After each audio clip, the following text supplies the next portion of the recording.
ఇయాల పేదలను ఆదుకునే ప్రయత్నం ప్రభుత్వం చేస్తున్నది. ఇదే కాదు, తొందరలోనే మా ఆడబిడ్డలు కట్టెలపై కష్టాలు తీర్చి వాళ్ళ కన్నీళ్లు దూడడానికి సోనియా మహిళ దీపం పథకం ఇచ్చింది. 400 రూపాయలకే సిలిండర్ వస్తే మోడీ కేడీ కలిసి 1200 రూపాయలు చేసిండ్రు సిలిండర్.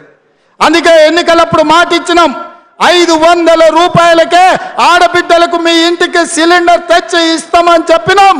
రాబోయే వారం రోజుల్లో మీకు 500 రూపాయలకే సిలిండర్ ఇచ్చే బాధ్యత మన ప్రభుత్వం తీసుకుంటుంది. గట్టిగా చప్పట్లు కొట్టి ఆడబిడ్డలందరికీ కూడా తెలిసే విధంగా మీరు చెప్పండి.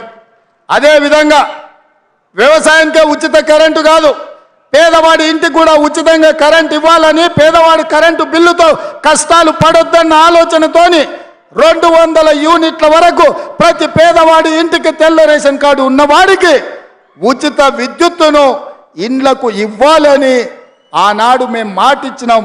వారం రోజుల్లోనే ప్రతి పేదవాడి ఇంటికి 200 యూనిట్ల వరకు ఉచిత కరెంట్ ఇవ్వాలని ఇవాళ మన ప్రభుత్వం నిర్ణయం తీసుకుంది.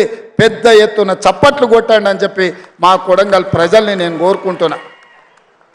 మిత్రులారా, ఇచ్చిన 6 గ్యారెంటీలలో 4టిని అమలు చేస్తున్నాం. రాబోయే రోజుల్లో రైతు రుణమాఫీ విషయంలో, రైతు భరోసా విషయంలో ప్రతి రైతును ఆదుకునే బాధ్యత మీకు. ఆల్రెడీ రైతు బంధు పథకం మీ ఖాతాలలో వేస్తున్నాం. వచ్చే నెల 15 తారీఖు లోపల అందరికీ రైతు భరోసా, రైతు బంధు చేరుతుంది. ఏ ఒక్క రైతుకు బకాయి లేకుండా పూర్తిగా మీకు డబ్బులు ఇచ్చే బాధ్యత మన ప్రభుత్వం తీసుకుంటుంది. రాబోయే తొందరలోనే మంచి రోజులు రాబోతున్నాయి. రైతులకు మాట ఇచ్చిన ప్రకారం మీ 2 లక్షల రూపాయల రైతు రుణమాఫీ చేసే బాధ్యత,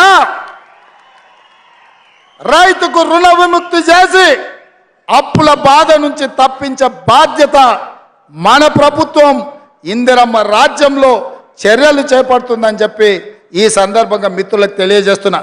మిత్రులారా, ఈరోజు ఆర్టీసీ బస్సులో మహిళలకు ఉచితంగా ప్రయాణం జరగాలన్నా, రాజీవ్ ఆరోగ్యశ్రీలో 10 లక్షల రూపాయలు మీకు పరిహారం రావాలన్నా, 500 రూపాయలకే సిలిండర్ రావాలన్నా, 200 యూనిట్లు ఉచిత కరెంటు రావాలన్నా, రైతులకు 2 లక్షల రూపాయల రైతు రుణమాఫీ జరగాలన్నా మనం ఏం చేయాలి మిత్రులారా?